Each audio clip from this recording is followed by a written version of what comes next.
সম্প্রতি সারা দেশে মাজার, দরগা ও মসজিদ সহ সকল ধরনের ধর্মীয় প্রতিষ্ঠানে হামলার প্রতিবাদে মানববন্ধনের আয়োজন করেন সুফি ঐক্য পরিষদ।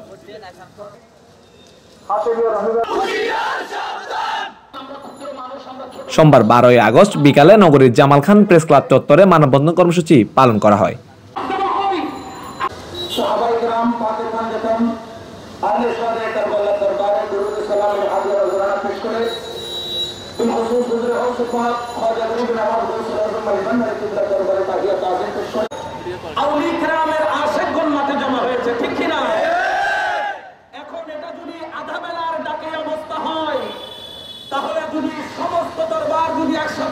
এ সময় চট্টগ্রামের স্বনামধন্য দরবার ও মাজারের প্রতিনিধিগণ উপস্থিত ছিলেন।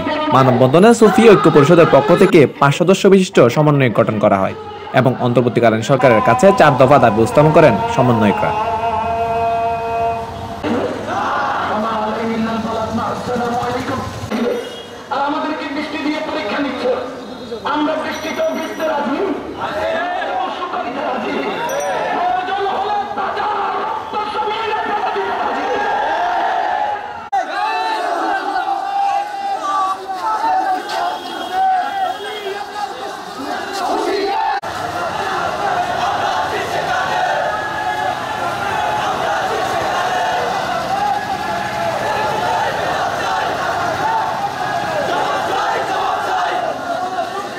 নিউজ ডেস্ক, খবর বাংলা 24, চট্টগ্রাম।